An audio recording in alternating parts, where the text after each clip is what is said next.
نعمت کے ملنے پر اللہ کا شکر ادا کرو۔ نعمتوں میں سب سے بڑی نعمت حضور صلی اللہ علیہ وسلم کی ذات بابرکت۔ اب آپ دیکھیں اللہ کو اپنی حمد کتنی پسند ہے کہ جب حضرت آدم علیہ الصلاۃ والتسلیم کے جسم کے اندر روح پھونکی گئی اور آپ کو چھینک آئی تو پہلا جملہ آپ کی زبان سے نکلا الحمدللہ۔ یہ میرے کریم کو اتنا پسند آیا کہ سورہ فاتحہ کی ابتدا اسی جملے سے ہو گئی، الحمدللہ۔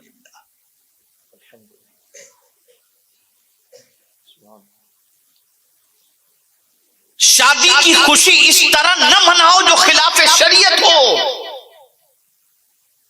اس خوشی کا شکر اس طریقے سے مناؤ، الحمدللہ مولا تیرا شکر ہے کہ تو نے یہ خوشی کے دن ہمیں دکھائے۔ اور جب اس طریقے سے کوئی خوشی مناتا ہے کہ نعمت کے ملنے پر اللہ عز و جل کی حمد بجا لاتا ہے تو میرا مولا فرماتا ہے اس بندے نے حمد بجا لائی ہے نا اور شکر کیا ہے صحیح طور پر، اس سے یہ نعمت چھینی نہیں جائے گی۔ لئن شکرتم لازیدنکم، تم شکر کرو گے ہم تمہیں زیادہ عطا کریں گے۔ تم ایک نعمت پر شکر ادا کر رہے ہو، ہم تم پر نعمتوں کی بارشیں نازل کر دیں گے۔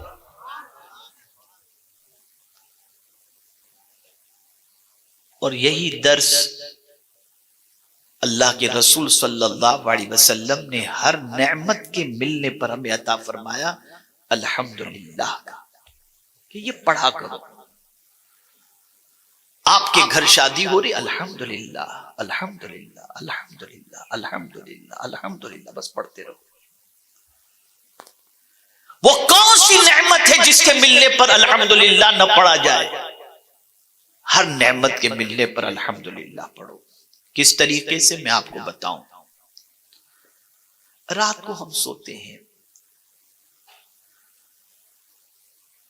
تو نیند کو موت کا بھائی یا بہن کہا گیا ہے نا، النوم اخو الموت۔ نیند کیا ہے؟ موت کا دوسرا نام ہے،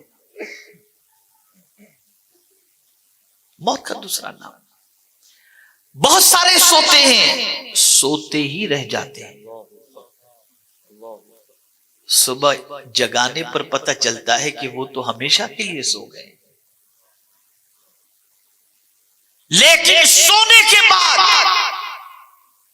جب تمہاری آنکھ کھلے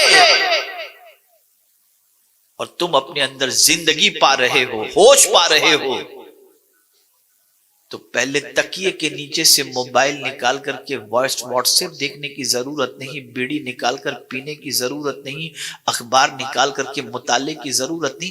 حضور فرماتے نئی زندگی ملی، پڑھو الحمدللہ الذی احیانا بعد ما اماتنا والیہ النشور۔ اٹھتے ہی اللہ کی حمد بجا لاؤ، میرے مولا تو نے موت کے بعد ہمیں ایک نئی زندگی عطا فرمائی، ہم تیرا شکر ادا کر رہے ہیں۔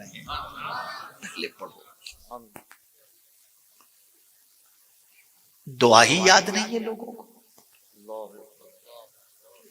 جب کلمہ یاد نہیں تو دعا کہاں سے یاد ہوگی؟ اٹھ کے بیڑی یاد ہے، سگریٹ یاد ہے، پیپر یاد ہے، ٹی وی یاد ہے، واٹس ایپ یاد ہے، یہ سب ساری چیزیں یاد ہیں۔ اور جب انسان اللہ کی نعمتوں کی ناقدری شروع کر دے اور اس کا شکر بجا لانا چھوڑ دے تو پھر اللہ عز و جل اس بندے کی زندگی سے برکت بھی چھین لیتا ہے اور خوشی بھی چھین لیتا ہے۔ آج میرا جملہ ذہن کے اندر محفوظ کر لو، بہت سارے لوگ آپ کو ایسے ملیں گے جو زندہ تو ہیں لیکن وہ اپنی زندگی کو اپنے لیے بوجھ تصور کرتے ہیں۔ یہ زندگی بوجھ کیسے بن گئی؟ اس لیے بن گئی کہ زندگی کو اللہ کی نعمت سمجھ کر اس کا شکر ادا کرنے کا جذبہ نہیں رہا۔ ورنہ زندگی بہت بڑی نعمت ہے،